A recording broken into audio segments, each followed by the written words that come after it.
This is a topic that is really, really close to my heart, having spent many, many years convincing finance directors, convincing CEOs, convincing performance marketing teams that brand is really important. So I think this is definitely a topic that for me is close to my heart, as I said. So I think this is also a theme that I think I probably see on LinkedIn all the time, much more frequently now than I did probably 5 years ago.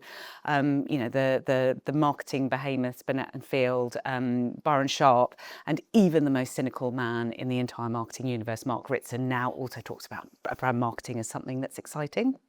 So I think now feels like a really good time to delve into it.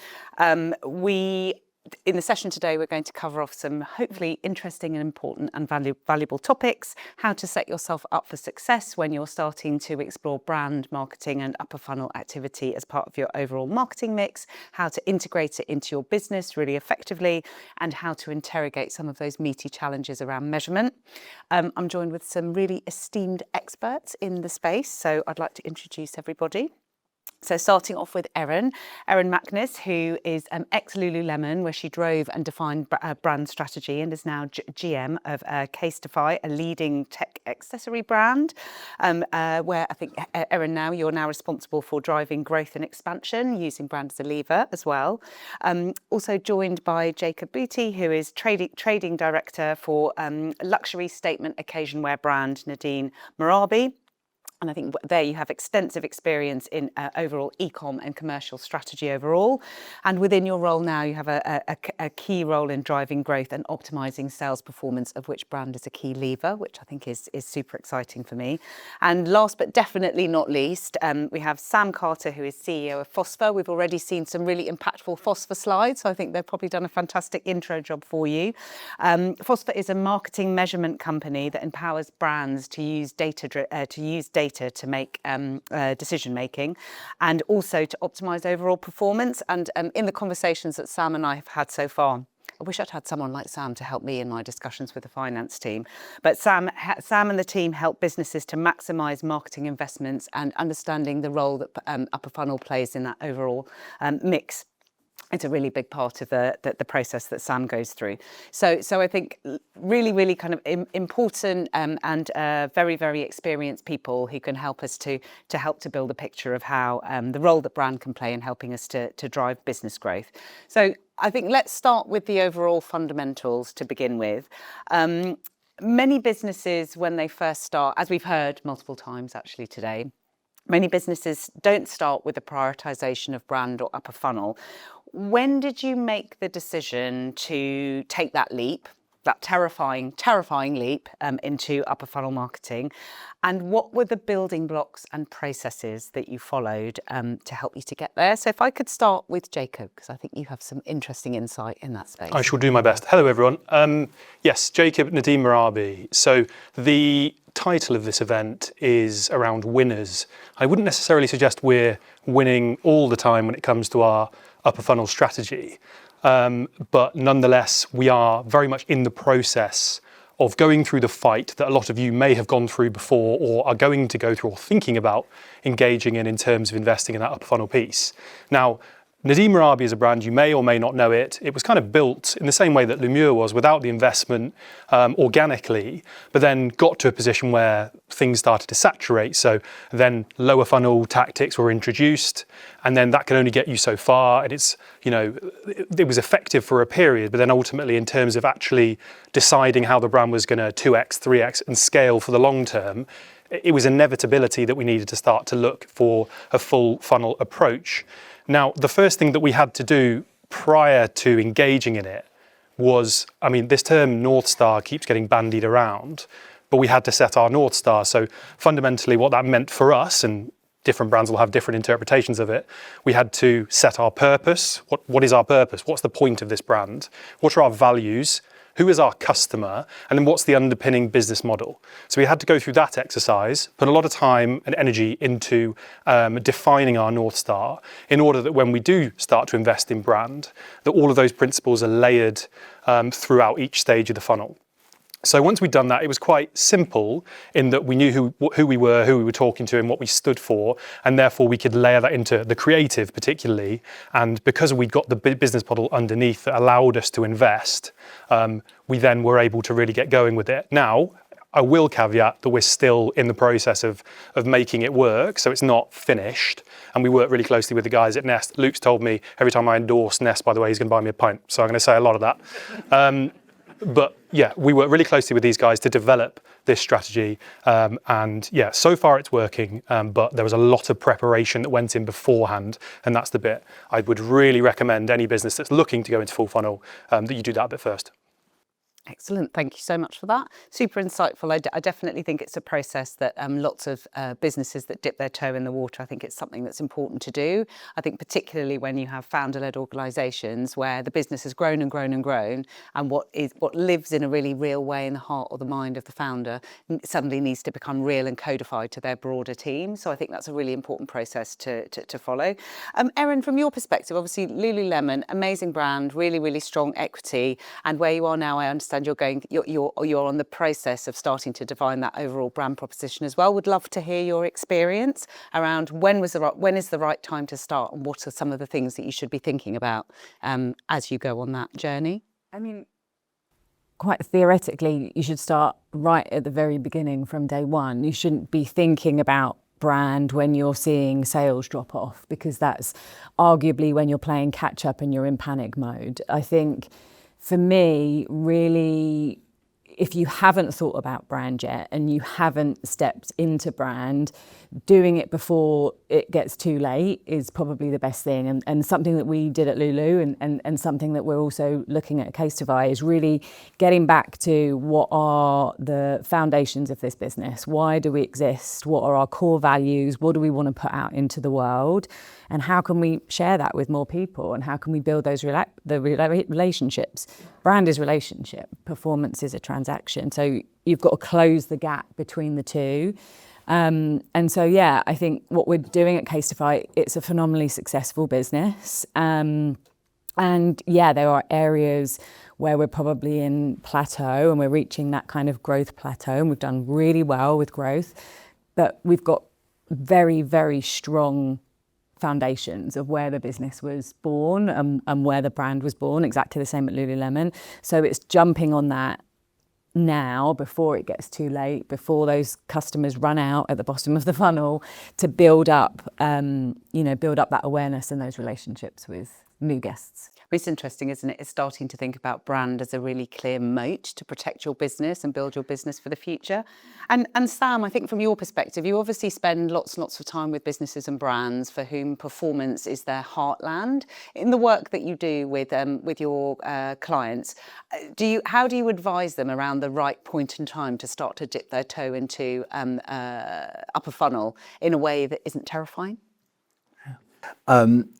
I think it's probably the same answer, which is that from the very, very start is obviously the right answer. I think that not investing at any point in time is probably a symptom of two things. Either you've not executed well creatively when you've attempted to do any brand in the past, or you've been unable to measure it. And I think that the thing that we're really trying to help businesses do is understand.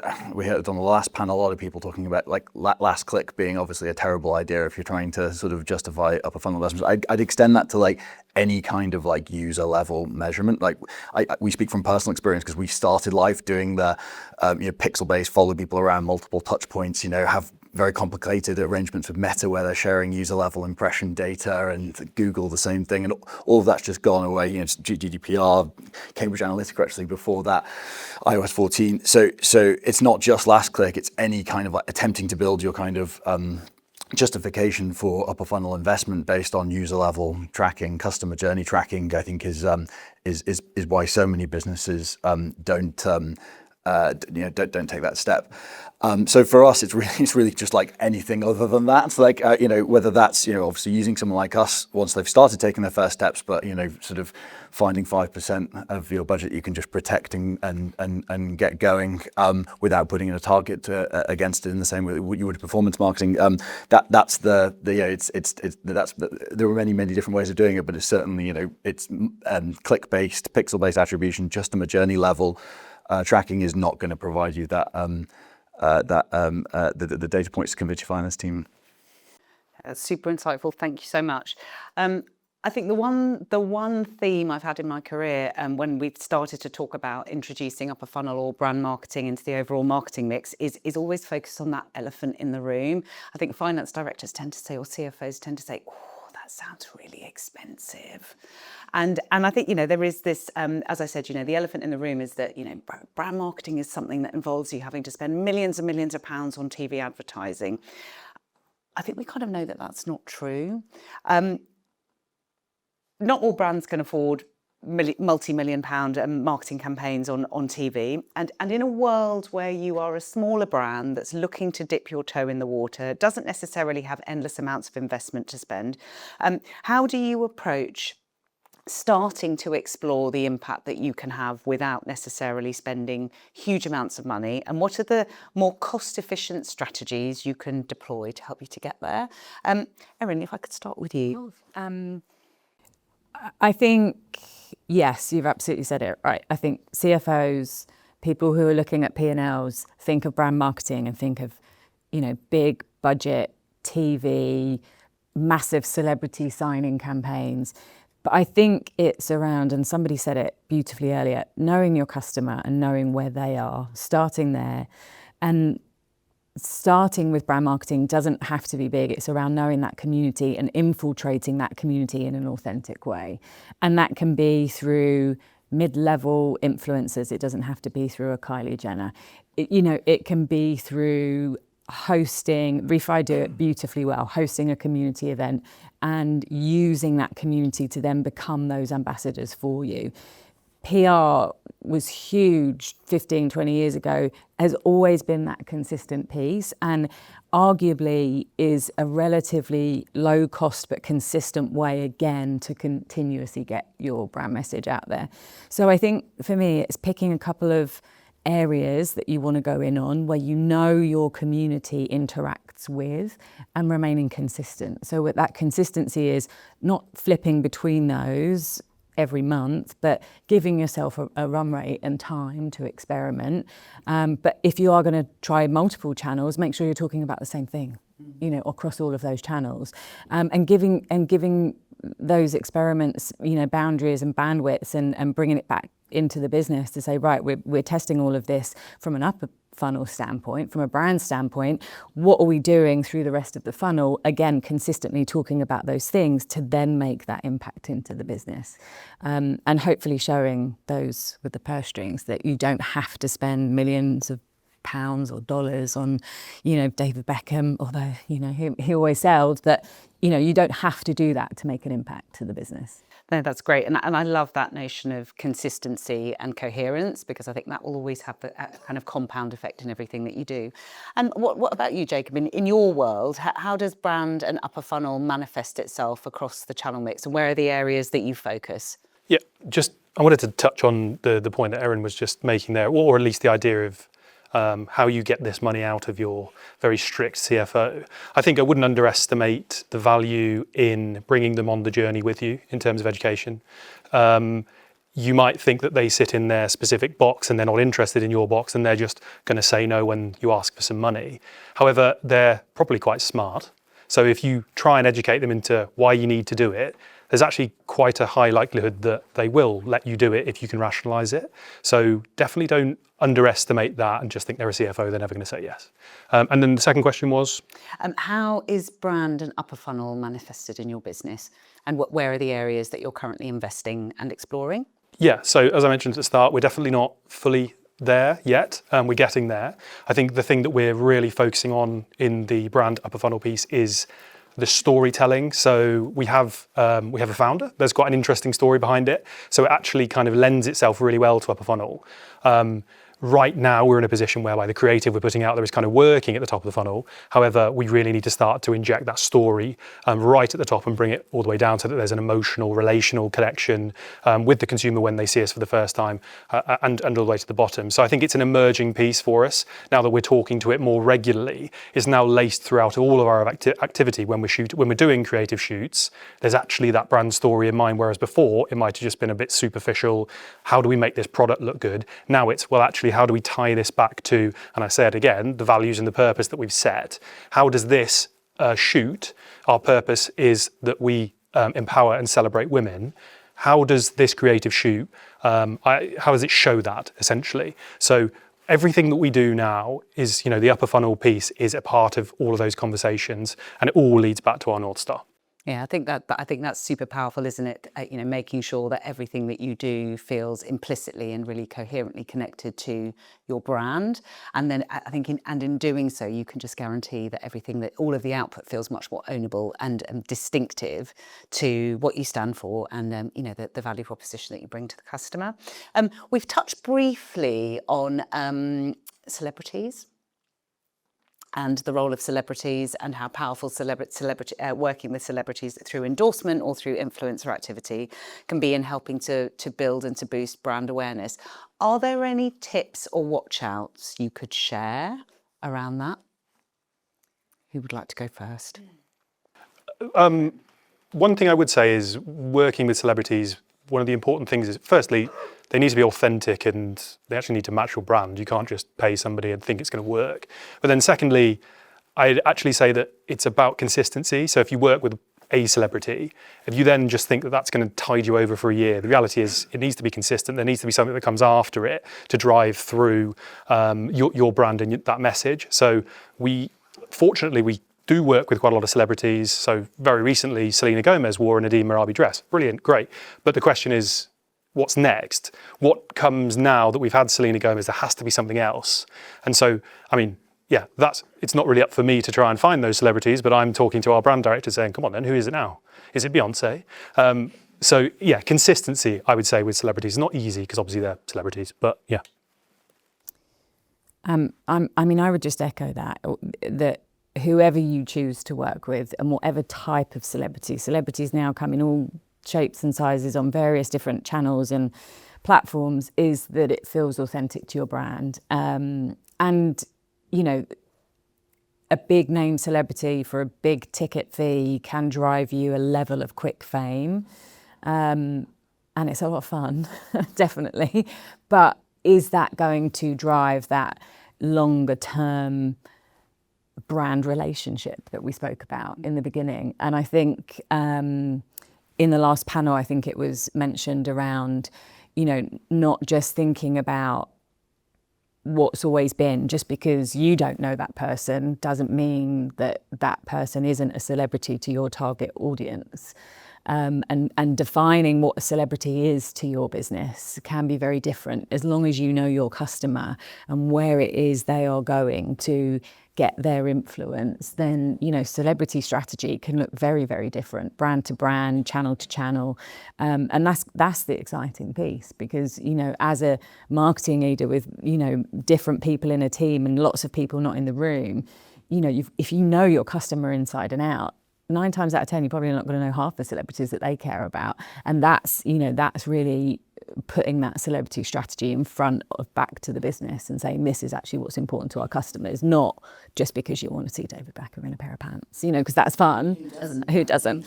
But yeah. Yeah, no, I think that's super helpful, and I think what I really like about that is that it's banging the drum around the importance of customer centricity. I know Lara mentioned that, just because I might not be on Snapchat doesn't necessarily mean to say that my audience isn't on Snapchat. I know Kieran mentioned that, that idea and the importance of sitting in the living room with your customers, because that will always tell you so much more than a survey.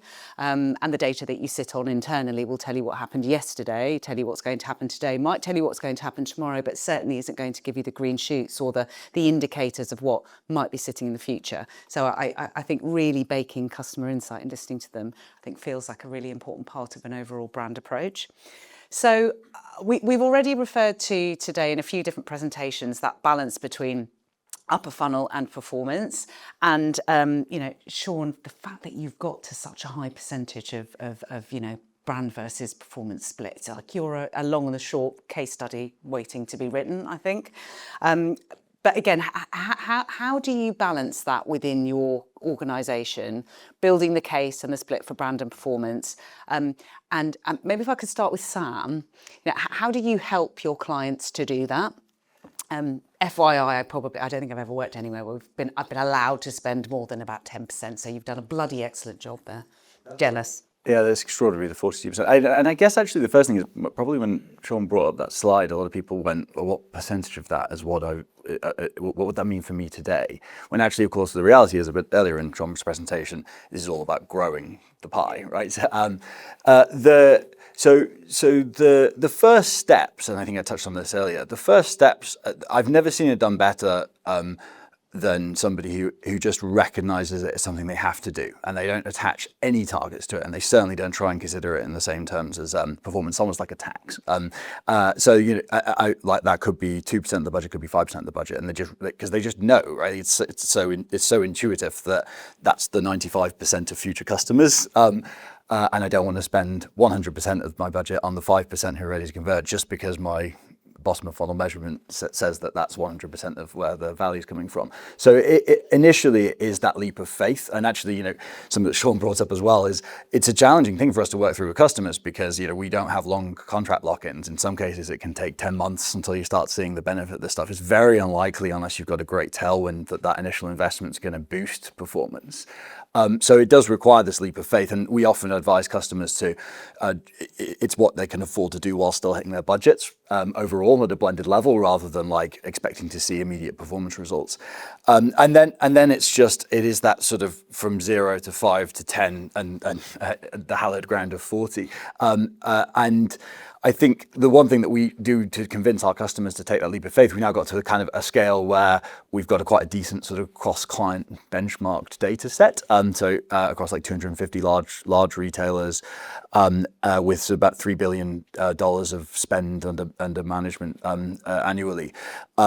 Every single way we've cut the data, brand spending more, and this is just actually on digital awareness and consideration. If you've got 5% of your budget in awareness and consideration, you will perform significantly better than brands at a blended overall level and in your performance channels than business spending less than 5%. At 10%, it's about double the ROAS and half the acquisition cost. So brands spending 10% plus of their budgets in awareness consideration activity have half the acquisition costs of ones that spend less than 10 across all those customers, cut lots of different ways for small businesses, for large businesses. We tried to sort of disprove this by seeing if it was driven by anything particularly anomalous, but every single way we cut the data, it's very, very obvious. So we use that to sort of get the customers to take that initial leap of faith, and then after that, it is about sort of translating.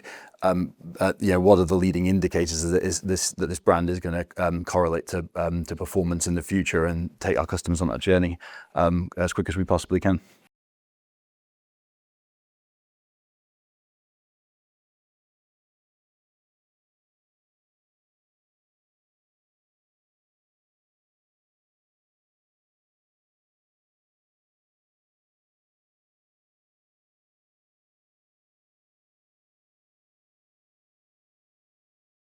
I mean, I think I'm repeating what was said earlier. I think it was Jay that said it. A lot of it comes down to however you're internally set up, but the relationship internally between brand and performance.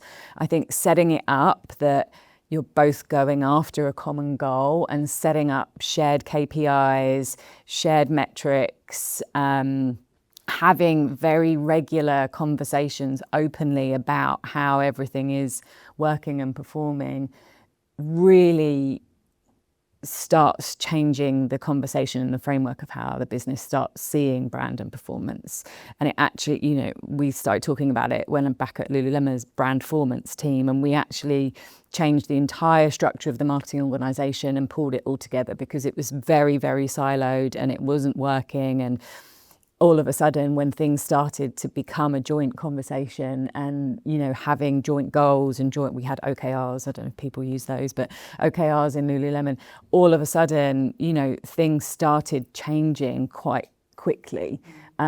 because the performance team were making decisions with the brand goals in mind, and the brand team were making decisions with the performance goals in mind, because they were all part of the same sheet. And if the performance team didn't hit their goals, that was a brand problem, as much as if the brand team didn't hit their goals, it was a performance problem.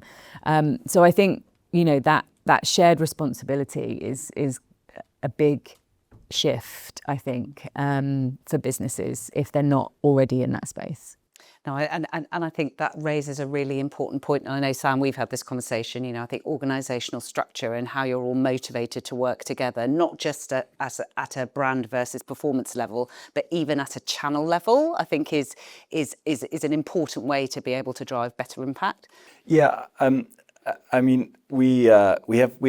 I suppose the reality is that I don't think that most marketing teams like look or set up and organise a lot like the customers and the way they behave. I mean, with the number of things that we hear that just like, if you took a step back, it just make no sense. Like, I don't believe that that TikTok has any value, right? Like, TikTok is a platform that has the kind of view time of Netflix, right? So like, to dismiss it as having no potential value to develop your brand feels more like a feature of the way in which you're measuring performance, the way you're executing in that channel, rather than like actually the potential of a channel that has more eyeballs than Netflix. So I definitely feel like one of the reasons why that might be is that businesses aren't looking at, for example, the impact of their TikTok or their YouTube impressions on their Amazon sales, because again, the Amazon team's always been this thing that's off to the side and sort of slightly separate, a marketplace team or something, right? But that's not how customers behave, right? TikTok, a platform that inherently wants to keep you hooked in. Your direct response is not going to be as strong as a platform like Google. It's very obvious to say. And Amazon's a channel that most of us use. So the idea that there'd be some relationship in a customer journey between like seeing something on TikTok and then buying it through Amazon feels incredibly obvious. As we've been developing that as a product, by the way, we're hitting these teams where like they're just like, I just don't. Some of them, by the way, are starting to get it, but some of them are just like, I just don't believe it, and our organization will never buy that there's this relationship with TikTok and Amazon. Actually, unfortunately, at the moment, the way that's manifesting in our product is business can toggle on or off, and they can toggle to say, I want to see the relationship between TikTok and Amazon, or I don't. So we're sort of like compromising a little bit, like, 'cause it's so obviously a reality. We see it. Actually, a guy came up to me I was in the US earlier this week at South by Southwest, and he showed me his Amazon store sales whilst TikTok went out for 48 hours, and it's just like, you saw this drop and then saw it kick back up again. It's like, it's there in this like, unfortunate 48-hour holdout test I did. So it's there, but actually even we now are making these compromises in our product to sort of fit around this organizational complexity. So yeah, I definitely feel like it needs to be more than one person in the organization who's thinking about the end-to-end customer journey. And do you see that as well, Jacob? I know that philosophically it feels like, and strategically as a business, you're definitely on that journey. There's an innate belief in the investment in brand and upper funnel. How are you sort of set up organisationally to make the most of that? And how do you balance those levels of investment? So from a budgeting capacity, the way that we've been able to set up is not every business would necessarily do it this way, but we have ring-fenced an upper funnel pot, because, as most of you will know, when the chips are down, one of the first pools of budget that's going to get pulled will be the brand investment, and performance spend just in general will be affected by that. So we have a protected pool that we are investing in upper funnel because we're taking it seriously, and it is non-negotiable. And because we are going on that journey and we've educated across the business, just saying this is something that we need to do in order to drive long-term growth, we need to protect the investment that we're going to put in upper funnel. So from a budgeting perspective, we are set up to relatively well in that capacity. In terms of across the teams, I guess organizationally, we do all of our creative in-house. So we are able to have decent control over the brand storytelling piece that we're trying to conduct and get across the landscape. So not everyone, again, will have that, but I think it's extremely useful to have good control over the narrative that you're trying to put out there, and then equally protecting the budget when you want to do it. No, that's super helpful. I'd like to just jump on that point that you made around creative, because I know that we've touched on it in a few of the other presentations. Making that switch from pure performance marketing into brand requires a scale of creative production that a lot of businesses and brands aren't necessarily equipped or set up to support. Erin, in your world, how do you approach that new production challenge? So you have your North Star, you've got the business behind the fact that you need to do brand, and now everyone's thinking, oh, blimey, I need to make 58 assets a month. How am I going to do that? With help, with support, find good partners. Yeah. I think you start small. I don't know whether you can go from 0 to 58 assets a month immediately. So I think it's about finding what your essentials are. Yeah. So really looking at, the roadmap to say, right, okay, if in 6 months, in 12 months' time, we need to be in a position where we're running this many creatives and we need this many iterations of it, where do we start? And what partners can we get on board to help us change up those iterations of creatives? And again, depending on your product category, depending on how many different campaigns you're going to run at the same time, be really effective with your creative, plan it out. Shooting is expensive. So if you are going to go out and shoot, how can you get as much bang for your buck, in one shoot? Try and shoot 3 months worth in one go, and make sure that the tweaks that you can do to that creative to make that last and give it some longevity, to really plan into it effectively. Because again, it's another kind of thankless line on the P&L that you're spending all of this money on creative, which is ultimately going to drive you return, but it's upfront expenditure. So I think plan into it really carefully. Be mindful you're not going to get to where you want to be straight away, and get help doing it. And is that your experience as well, Jacob? I think obviously you mentioned you shoot a lot of the content, you produce a lot of content internally, but is that your experience too? I mean, the reality is we still struggle to deliver the amount of assets that we need to deliver. I mean, we're in a decent place, but that's not to suggest that we've solved the problem. So that's an ever-evolving conversation for us. And the investment in creative and the creative teams is something that we're constantly talking about. So I wouldn't say that I can't say from our perspective that we're the finished article. Nest actually have creative capacity as well, which that's 2 points, Luke. So either way, there's plenty more for us to do. But once again, it's all about the business recognition that that's something that we rely on heavily more than ever now. Our creative, particularly as we look into this brand piece, the onus on delivering high quality creative, and a lot of it, is so important that it's going to be a focus for the future. We aren't even on TikTok yet, from a paid perspective. So we're aware, because we're not ready, by the way. But that's again something to consider. If you're not ready for it, take your time, set up the infrastructure first, and then go into it. Brilliant, thank you, super helpful. And I know that we've touched upon measurement in a few presentations. I'd like to touch upon measurement, just make sure that we've kind of squared everything off in this session. One of the biggest perceived challenges is how you build your roadmap to measurement. It's unlikely that all businesses will be able to go from 0 to econometrics overnight. So what would be, Sam, if we could start with you, what would be your recommendations around how a business or a brand should approach building their roadmap to measurement in a world where they're starting to dip their toe into upper funnel or brand? Well, it's difficult to answer this without just saying Fospha. I guess it feels like the approach to brand measurement, often the option feels quite binary. It's either like it has to be considered in an apples to apples way, up against your performance activity, judged by the same metrics, or actually, because that's impossible, it goes all the way up to the sort of the top level vanity metrics, so it's impressions and views, and I think that obviously misses everything in between, which is hard and incomplete, but I think is that roadmap. And I think that just because you can't make your brand activity directly compare in performance terms to your conversion activity doesn't mean that you shouldn't work like hell to make sure that you're showing some value, some comparable value in a way that the CFO understands, who is used to using Google Analytics and last click. So translating it into the language they understand is important. That's one of the main things that we do, is help show hopefully more value to this activity than they'll see in Google Analytics, that they'll see in our platforms even post iOS 14. So translating brand into performance terms for the unseasoned non-marketers is definitely part of the problem.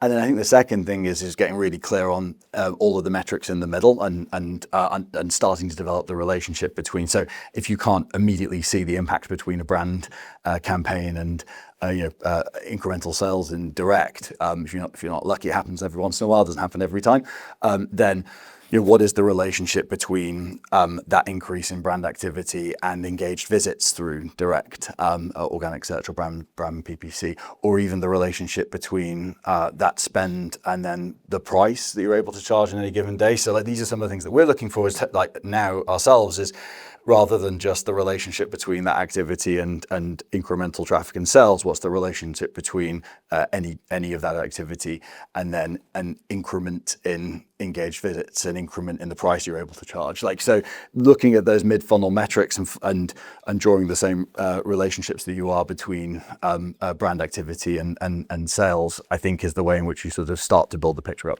Brilliant, thank you so much. And Erin, when we spoke about this topic previously, you talked about small experiments that help you to build trust. And I think the language that you used was MMM light, which I quite liked. Yeah. How are you approaching it in your world?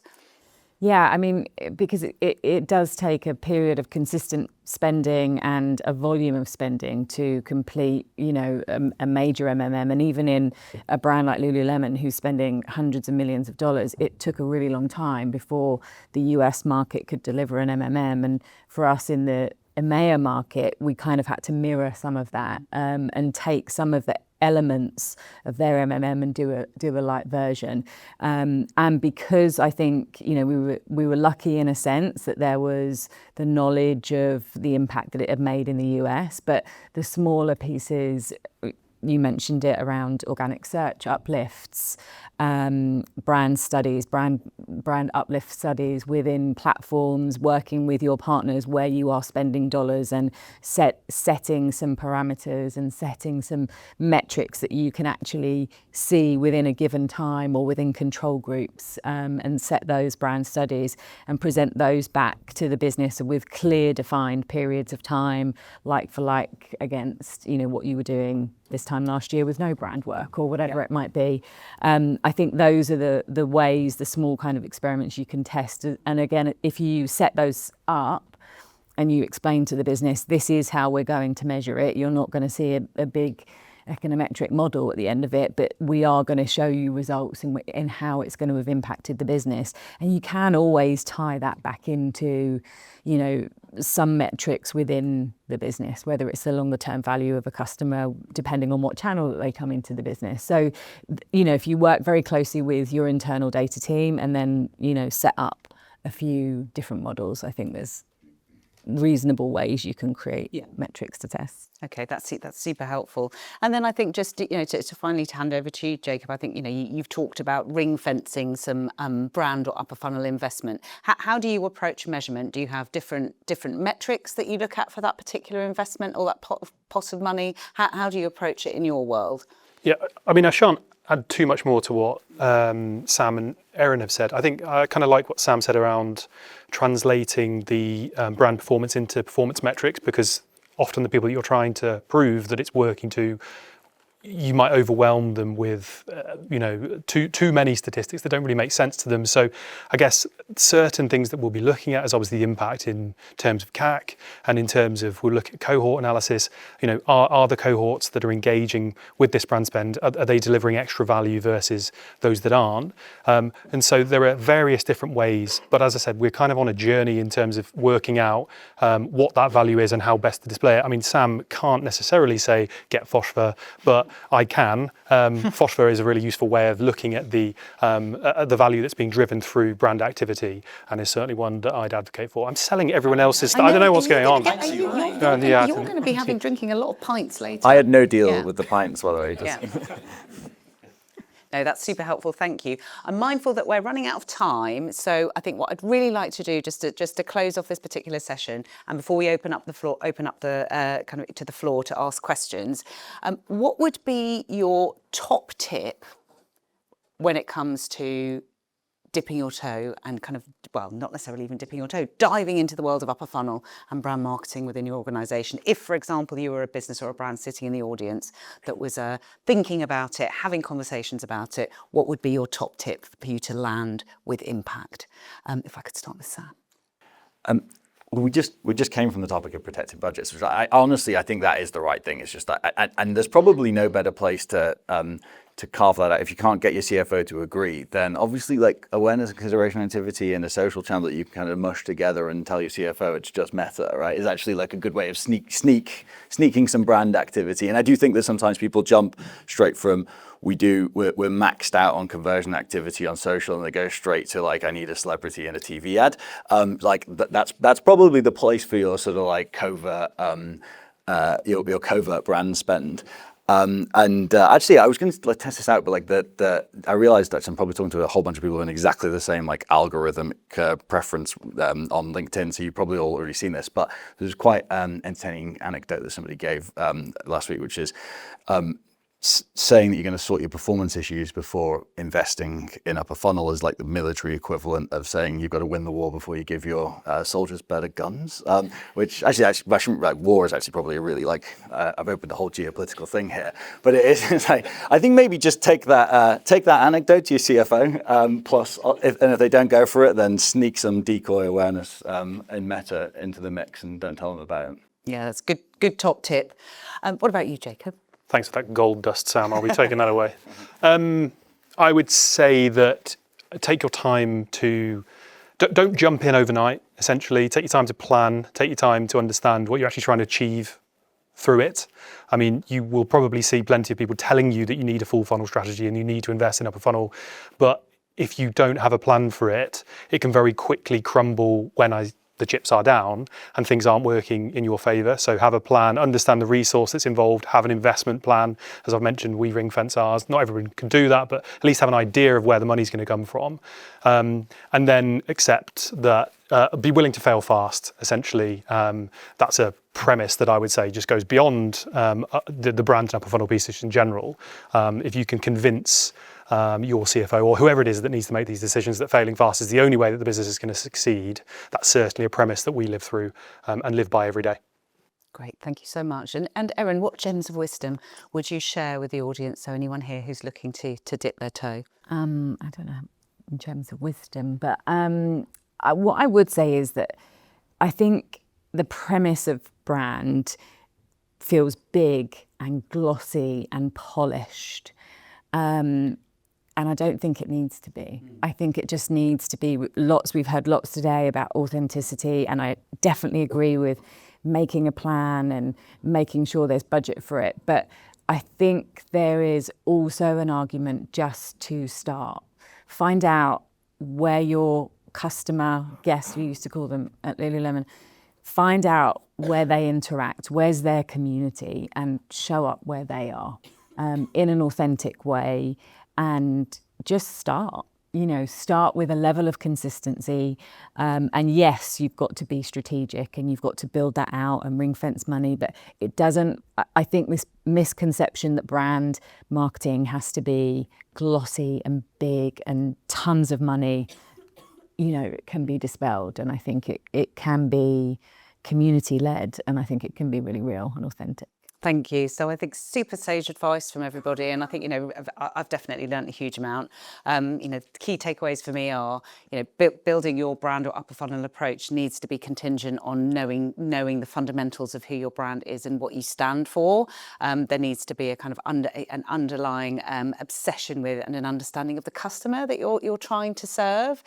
Doesn't necessarily need to be huge, high levels of investment right from day one, and that brand can manifest itself in community, in product, and in really small ways, you know, as a way to kind of build equity and consistency and coherence over time. And in all of these things, measurement doesn't necessarily need to be this terrifying thing that with an end goal of econometrics tomorrow, but there are different and very structured and measured ways in which you can start to understand the impact of the brand activity that you're running without necessarily boiling the ocean. So fantastic experts, you know, have really, really relished the conversation today. I hope you guys have taken as much out of it as I have.